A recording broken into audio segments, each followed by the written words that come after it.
Bom dia a todos. Um dia aqui a mais em que nós falamos de Jesus. É preciso falar, ler, ouvir sobre Jesus constantemente.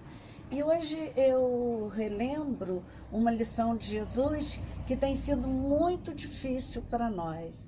É o vigiai e orai. E Jesus repete isso várias vezes no Evangelho. Vigiai e orai para que não entreis em tentação. Vigiai e orai, pois não sabeis quando virá o tempo. Esse vigiai e orai é uma advertência constante em Jesus, até uma parábola ele contou para nos ilustrar.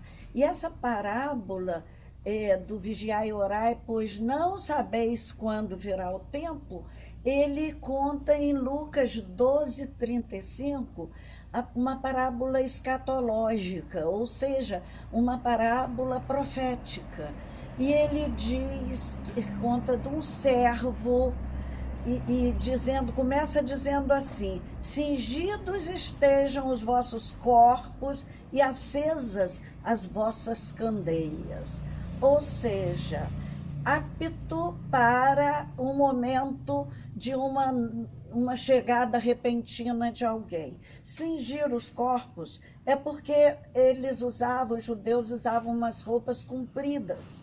E quando o patrão chegava de uma festa, de um casamento, altas horas, o trabalhador, o servo, tinha feito uma cinta, uma faixa na cintura, que ele puxava a roupa e jogava por cima, como a gente fazia muito naqueles vestidos chemise, chemisier, antigamente. Um vestido que era todo largo, a gente punha só uma cinta de elástico aqui e a gente fofava a roupa. Então, cingir era isso, era deixar o corpo preparado, cingido, com aquela faixa, para na hora que o chefe chegasse, correr, já estava suspensa a roupa e ele podia fazer melhor os seus movimentos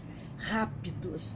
E também acesa a candeia, para que ele enxergasse, fosse abrir a porta, fosse servir a ceia final do seu patrão.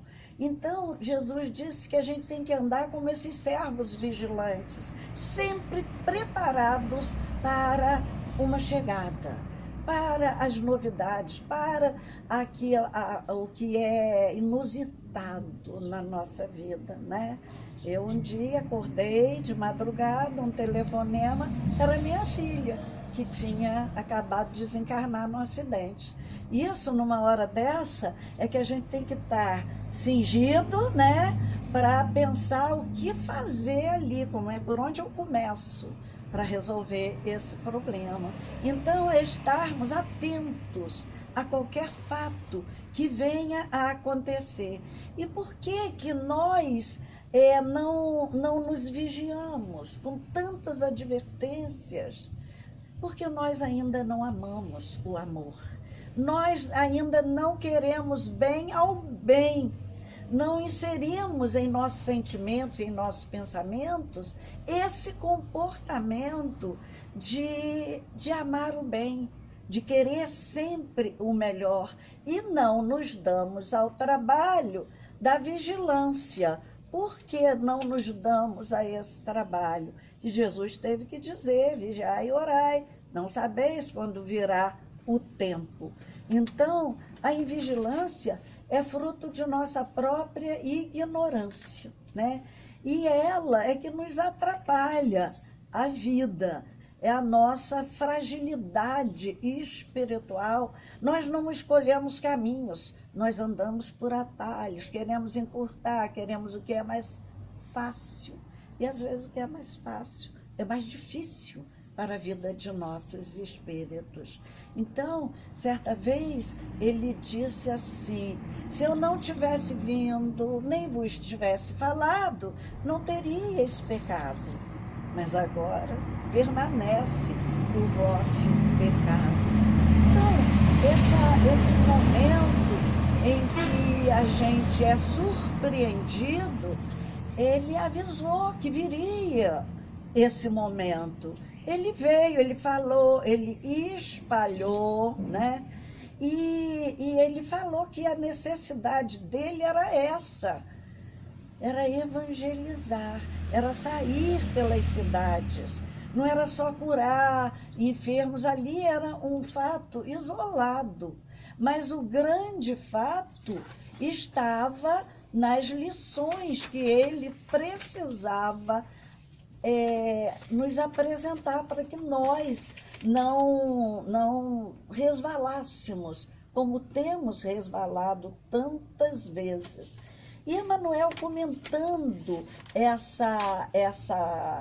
esse aviso de Jesus sobre os nossos pecados, que Jesus disse: o pecado contra o pai será perdoado, o pecado contra o filho será perdoado, mas o pecado contra o Espírito Santo não será perdoado.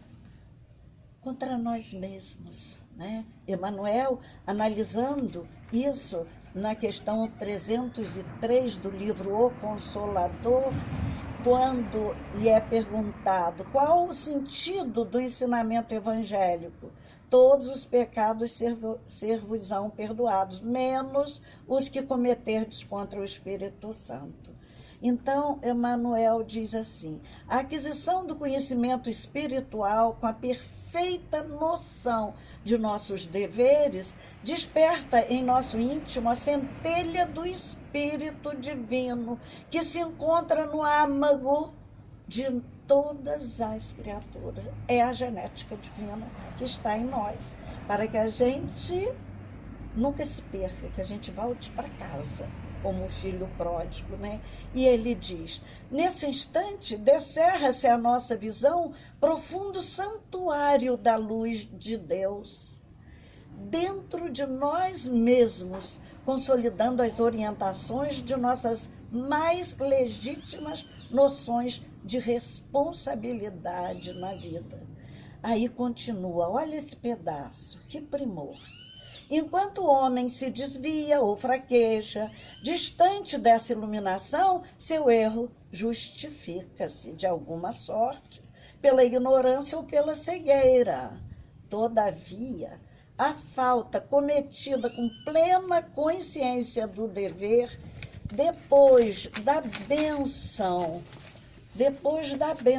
do conhecimento interior, guardada no coração e no raciocínio.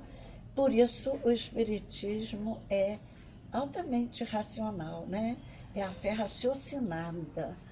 Essa significa o pecado contra o Espírito Santo, porque a alma humana estará então contra si mesma. Espírito Santo somos nós, os Espíritos Santos que habitam dentro de nós e que é preciso que a gente faça crescer essa genética divina.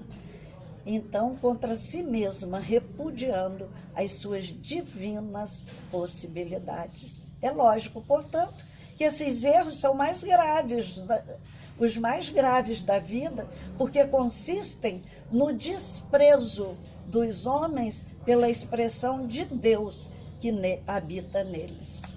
Então, quando nós nos desviamos antes do conhecimento, a gente tem uma justificativa, uma atenuante, era a ignorância. Por isso, havia, não sei a lei hoje, mas os índios eram inimputáveis, né? Porque por desconhecimento, o erro de um juiz é mais grave do que o meu, que não conheço lei, né? Então, aqui na Terra já é assim. Imagina, na vida espiritual, aqueles pecadinhos prediletos que eu falei outro dia, é isso aí, depende da nossa vigilância. Então, comecemos a amar o amor, onde ele estiver, da forma que ele pode se apresentar aqui no mundo, porque cada um tem uma forma de amar, e todas elas valem a pena, há até uma canção popular, toda forma de amor vale a pena. Por quê? Porque é a fase de aprendizado. Nós viemos da brutalidade. Então, aquele filme antigo, os brutos também amam a seu jeito. E a gente precisa amar o amor como e onde ele estiver e da forma como ele pode se apresentar por cada pessoa. Jesus era muito sábio. Vamos seguir a Jesus, vamos estudar o Evangelho com essa vontade de reter muita paz. Um dia de muita luz para todos nós.